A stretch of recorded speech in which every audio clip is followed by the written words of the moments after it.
Hello friends, welcome to சுவையான சமையல். இன்னைக்கு நம்ம சுவையான வேர்க்கடலை சட்னி எப்படி செய்கிறதுன்னு பார்க்கலாமா? வேர்க்கடலை சட்னி செய்கிறதுக்காக ஒரு கடாயில் அரை கப் வேர்க்கடலை சேர்த்து மிதமான தீயில வச்சு நல்லா வறுத்தெடுக்கலாம். உங்ககிட்ட வறுத்த வேர்க்கடலை இருந்தது அப்படின்னா நீங்கள் அதையே யூஸ் பண்ணிக்கலாம். வேர்க்கடலையை நல்லா வறுத்தெடுத்ததுக்கு அப்புறமா தோலை தனியாக எடுத்து வச்சுக்கோங்க.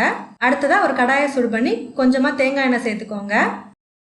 எண்ணெய் சுடானதுக்கு அப்புறமா ஒரு 3 பல் பூண்டு சேர்த்து கூடவே உங்க காரத்துக்கு ஏற்ப காய்ந்த மிளகாய் சேர்த்துக்கோங்க. நான் இதுல 3 காய்ந்த மிளகாய் சேர்த்திருக்கேன். இது நல்லா ஃப்ரை பண்ணி எடுக்கலாம். இப்ப பாத்தீங்கன்னா காய்ந்த மிளகாய் நல்லாவே ஃப்ரை ஆகியாச்சு. இதை தனியா எடுத்து வைக்கலாம். பூண்டும் நல்லாவே ஃப்ரை ஆகியாச்சு. இப்ப பூண்டையும் தனியா எடுக்கலாம். அடுத்ததா இதே கடாயில நம்ம சட்னிக்கு தாளிச்சிடலாம். இதுல கொஞ்சமா கடுகு சேர்த்து பொரிஞ்சதுக்கு அப்புறமா ஒரு காய்ந்த மிளகாய் கருவேப்பிலை சேர்த்து தாளிச்சுக்கோங்க. இப்போ ஒரு மிக்சி ஜார்ல நம்ம வறுத்து எடுத்திருந்த நிலக்கடலையை நல்லா தோலை எடுத்ததுக்கு அப்புறமா இதுல சேர்க்கலாம். கூடவே அரை கப் அளவுக்கு தேங்காய் துருவல், கூடவே கொஞ்சமா புளி சேர்த்துக்கோங்க. அடுத்ததான் நம்ம எண்ணெயில வறுத்து எடுத்திருந்த காய்ந்த மிளகாய் பூண்டையும் இதுல சேர்க்கலாம். கூடவே தேவையான அளவுக்கு உப்பு சேர்த்து இதை நல்லா அரைச்செடுக்கலாம். அவ்வளவுதான், அரைச்செடுத்தாச்சு. இப்போ இதை ஒரு பவுல்ல சேர்த்து மிக்சி ஜார்ல கொஞ்சமா தண்ணி சேர்த்து இதுல சேர்க்கலாம்.